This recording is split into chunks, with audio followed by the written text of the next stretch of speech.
헌법재판소가 통합진보당을 해산하면서 독일 공산당으로부터 들려온 논리들을 한번 보겠습니다. 먼저 독일 헌법재판소는 공산당의 강령의 의미를 구체화하기 위해서 학문적 해석을 했습니다.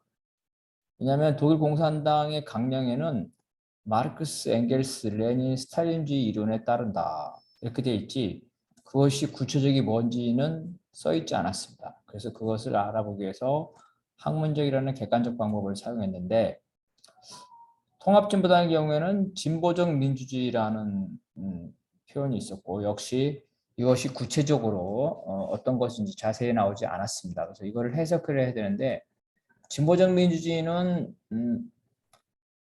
마르크스 렌주의처럼 객관적인 해석할 수 있는 게 아니라 너무 다양한, 아직 완성되지 않은 개념이에요. 다양한 개념이라는 거죠. 그래서 이거를 해석하기가 어려웠는데, 헌법재판소는 이제 숨은 목적이 북을 추정하는 거다, 혁명 노선을 추정하는 거다, 북의 혁명 노선을 유정하는 거다, 이런 식으로 해서 학문적 해석이라는 객관적 방식이 아니라 주관적 방법을 사용했다. 진보적 민주주의를 학문적으로 해석할 길이 없습니다. 왜냐, 학문적으로 정립되지 않은 표현이기 때문에. 그래서 막스 레인주에서는 이제 그 뭐 프롤레타르 혁명 이론, 프롤레타 독재, 공산당 일당 독재, 삼권 분립의 폐지, 중앙 집중 민주주의, 이러한 것들이 이제 객관적으로 막스 레인주의 내용이라고 볼 수 있기 때문에 이것을 독일 공산당이 이것을 추종한다, 이렇게 해석을 하고, 이것을 달성하기 위해서 합법 비합법의 여러 가지 이 활동을 하고, 또 장기적으로 그것을 달성하기 위해서 단기적으로는 의회 활동, 합법 수단도 동원한다. 이게 이제 독일 공산당을 해산했을 때의 논리인데, 그 일부를 통합진보당 해산 때 빌려 왔습니다. 자, 진보적 민주주의는 사회주의와 달리 보통 명사로서, 물론 이제 김일성, 박헌영, 여운형도 사용해 있지만 미국에서도 사용되고 유럽에서도 사용되는 다양한 의미라는 겁니다. 그 중에 반드시 김일성의 진보적 민주주의만 의미한다는 그러한 것들을 단정할 수가 없었다는 겁니다. 그래서 어떠한 문헌적 해석, 명시된 내용, 역사적인 해석, 학문적 해석을 통하더라도 진보적 민주주의를 사회주의나 대남혁명론으로 볼 수가 없었다. 통합진보당의 강령이나 이런데 진보적 민주주의가 김일성 진보적 민주주의와 같다 혹은 유사하다, 그런 근거가 없었다는 겁니다. 또한 이제 정당의 목적을 해석을 해야 되는데, 그 기준을 봐야 되는데요. 독일 헌법에서는 정당의 목적을, 정당 해산 사유로서 정당의 목적이나 혹은 추정자의 활동이라고 되어 있어요. 추정자의 활동, 정당 자체가 아니라 추정자의 활동, 소속원이죠. 당원들의 활동도 해산 사유인데, 우리는 이제 정당의 활동입니다. 정당의 목적이나 활동이니까요. 정당의 활동이다. 당원의 활동을 정당의 활동으로 인정하려면 공식성이 있어야 되는 거죠. 그런데 헌법재판소는 독일은 당원의 활동을 바로 해산 사유로 인정하는데 우리는 그러지 않는데, 그래서 우리가 독일보다 더 엄격해야 되는데 오히려 독일보다 더 넓게 당원의 활동을 해산 사유로 인정했다는 겁니다. 독일에서는 이제 그 추종자들의 활동을 대의기구, 대의원대회 혹은 당대표 등 최고 지도부로 이렇게 제안을 했습니다. 반면 우리 헌법재판소에서는 정당의 지도부가 아니라 정당의 의사결정에 영향을 미치지 못하는 당직자나 하급 당직자나 당원의 행위도 포함시키고 있습니다. 심지어 의결기구가 아닌 자문기구의 보고서, 집권자의견의 보고서죠. 그다음에 연구원 개인의 보고서, 토론회 발표문, 토론회는 어떤 당의 입장을 정하는 게 아닌데 심지어 개인 인터뷰 이런 사적 발언까지도 통합진보당의 해산 사유를 정하는 데 하나의 기준으로 삼았다는 겁니다. 정부와 헌법재판소는 이제 민주노동당의 통합진보당이 이런 개인의 활동을 지시하지 않았다 하더라도 혹은 적극적으로 옹호하거나 사후에 추인하지 않았다 하더라도 단순히 방치한 경우, 묵인한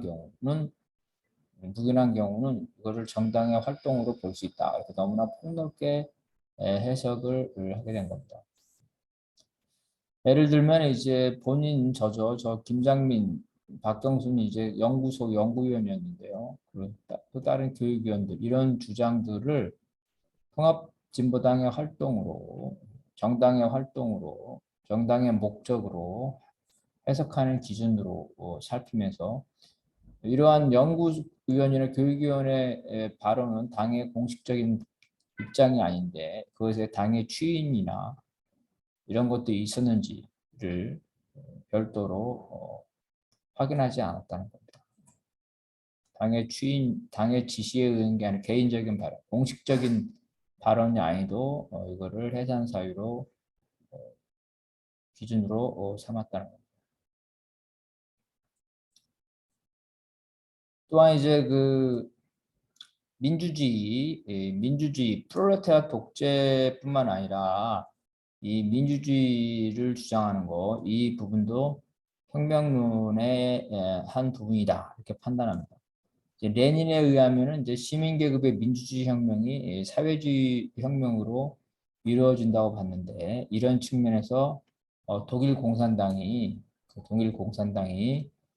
민주주의를 주장했는데 이것은 민주주의 자체를 주장한 게 아니라 장기적으로 사회주의 혁명을 하기 위해서, 즉 장기적으로 민주주의를 폐지하기 위해서 당장은 민주주의를 인정했다. 그래서 민주주의를 악용했다. 수단으로 활용했다. 이렇게 판단합니다. 통합진보당 때도 똑같은 논리가 적용됐습니다. 독일 공산당의 경우에는 이제 막스레인주의에 따라서 막스레인주는 폭력혁명의 기본이죠. 폭력혁명이 기본입니다.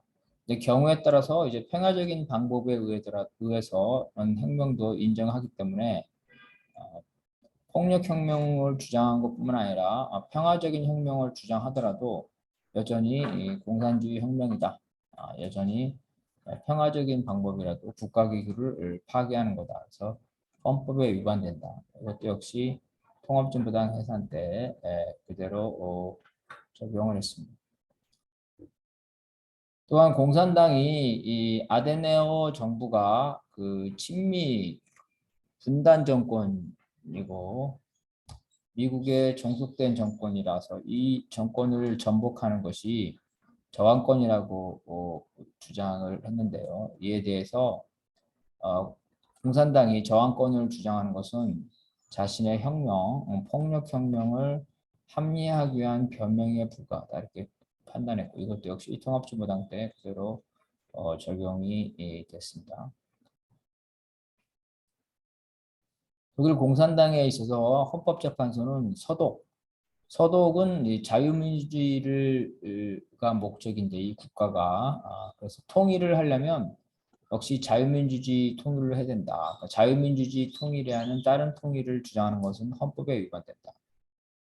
그것은 이제 그 소련이나 동독에 굴복하는 것이기 때문에 헌법상 자유를 포기하는 통일은 안 된다. 그러니까 자유를 포기하는 통일을 주장하는 것, 자유민주주의 통일을 주장하지 않는 것, 이거는 위헌이다.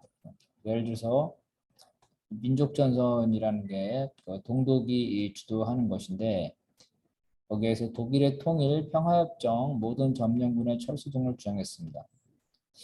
통일이나 평화협정, 점령군의 철수 자체를 주장하는 게 헌법에 위반되는 건 아니지만 독일 공산당이나 동독의 지시를 받는 민족전선이 요구할 때는 주장할 때는 그것은 공산주의 혁명의 한 부분이라고 볼 수 있다. 그래서 똑같은 주장이라도 공산당이 주장하는 것은 헌법에 위반된다. 이것도 역시 통합진보당 때 그대로 빌려온 겁니다. 그래서 이제 통일을 하더라도 소련과 동독식 통일을 하면 안 되는데 독일 공산당은 그 동독식, 소련식 통일을 모델로 삼았다. 그래서 이러한 통일의 주장이 헌법에 위반된다. 북한식 통일을 모델로 삼았다. 통합진보당 때 똑같이 나오죠. 그 다음에 독일 공산당에서도 공산당이 혼자 힘으로 권력을 잡을 수 없으니까 임시적으로 다른 세력들과 연립정부를 해서 혁명적 목표를 달성하려고 하는데 통합진보당의 연립정부도 역시 당장의 자신이 권력을 못 잡기 때문에 과도기적으로 연립정부를 하는 거기 때문에 이것도 혁명의 수단이다 이렇게 주장을 했습니다. 통합진보당의 민중주권, 연방제통일, 주한미군 철수, 사유재산의 제한 이런 내용들은 사실은 이제 다른 정당도 주장할 수 있는데 폭력혁명을 하려는 통합진보당이 이런 내용을 주장했기 때문에 이러한 것들은 헌법에 위반된다. 똑같은 내용이라도 사람에 따라서 다르다. 이렇게 판단을 한 겁니다. 독일 공산당에 있어서는 그 공산당이 처음부터 해산될 때까지 헌법에 위반되는 정당이라고 했는데 민주노동당, 통합진보당의 경우에 민주노동당 초창기 때는 소위 말하는 그 친북 세력이라고 말하는 자주계열 외에도 평등계열, 심상정이나 뭐 노회찬이나 이런 사람들이 있었기 때문에 민주노동당 자체를 처음부터 이 헌법에 반하는 북한을 추종하는 집단이라고 판단하기 어려웠을 겁니다. 통합진보당 초창기에도 역시 마찬가지로 유시민까지 포함되어 있었기 때문에 이게 위원정당으로 보기 어렵죠. 그러면은 통합진보당이 언제부터 위원장당이 되었는지 그리고 그 위원성이 심판 결정 때까지 이어지고 있는 이런 점이 입증돼야만 했다. 독일 공산당은 이런 부분이 다 입증됐다는 거죠. 근데 통합진보당 행사께서는 이런 걸 입증하지 않았다. 언제부터 위원정당이고 판결 당시에도 유연성을 가지고 있는지. 독일 공산당은 해산 심판 당시에도 지도부가 나와서 국가 저항을 권유를 하고 또 사회주의 폭력혁명을 포기하지 않을 거라고 재판에 나와서 주장을 했는데 통합진보당은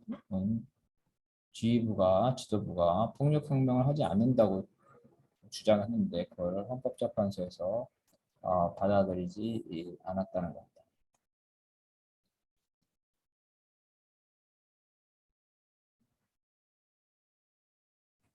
통합진보당은 독일 공산당과 달리 공개적으로 폭력에 의한 정부 정복을 주장하지 않았어요. 그런데 정부는 이석기 의원 내란 선동 사건, 내란 음모는 그 무죄를 받았고 내란 선동의 유죄를 받았는데 이 사건에서 보듯이 일부 당사자들이 폭력 행사를 언급했다. 그래서 이런 폭력 선동을 했기 때문에 실제로 이 폭력혁명을 주장하고 있는 거나 마찬가지다. 당론으로 폭력혁명을 주장하지 않더라도 이들의 행동을 봤을 때 폭력혁명을 할 의사를 가지고 있다. 이렇게 평가를 한 겁니다. 헌법재판소는 이제 그 국회의원들뿐만 아니라 국회의원들에 대해서 이제 그 비례까지 전부 다 의원직을 박탈시켰습니다. 지역구 비례. 지방의원에 대해서는 아무 언급이 없었는데 중앙선거관리위원회가 비례대표 지방의원에 대해서 퇴직한다고 결정했다. 이런 부분은 이제 명문이 없는데 정당 해산에 명문적 효력이 없는데 이런 부분이 문제가 있다는 거죠.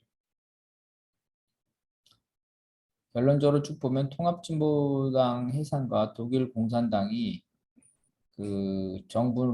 정부는 매우 유사하게 같이 봤는데 그 차이점을 본다면 통합진보당의 목적 강령에는 막스 레인주의 같은 사회주의 강령이 없다는 거죠. 폭력혁명론이 없다. 그리고 강령의 내용의 기본권 보장, 자유선거, 복수정당제, 다수결에 의한 권력 분립, 사법부 독립, 즉 헌법을 다 지키고 있다는 거죠. 그런데도 그 통합진보당의 강령의 내용을 본 게 아니라 통합진보당의 구성원들의 말들, 주장들 이런 거를 통해서 강령과 반대되는 해석을 헌법재판소가 했다. 통합진보당이 연방제 통일을 주장했는데 이미 그 2000년도에 6.15 공동선언에서 연방제가 남북이 가능한 통일 모델 형태로 언급됐다는 점에서 연방제 통일 자체를 문제 삼는 것이 잘못됐다는 거죠. 독일 공산당은 공식적으로 동독 통일을 주장을 했는데 통합진보당은 그러한 통일을 주장한 바 없습니다. 통합진보당이 말하는 자주적 민주정부 이러한 것들이 공산당 정부라고 볼 수가 없다. 그런 근거가 없다는 거죠. 또 독일 공산당은 내부 민주주의가 없이 1인 통치라고 그랬는데 통합진보당은 대의원 제도를 두고 내부 민주주의를 보장하고 있습니다. 이 부분에 대해서도 그 헌법재판소는 이석기 의원이 실질적으로 통합진보당을 장악해서 민주주의가 실질적으로 실종됐다 이렇게 자의적으로 판단을 했습니다.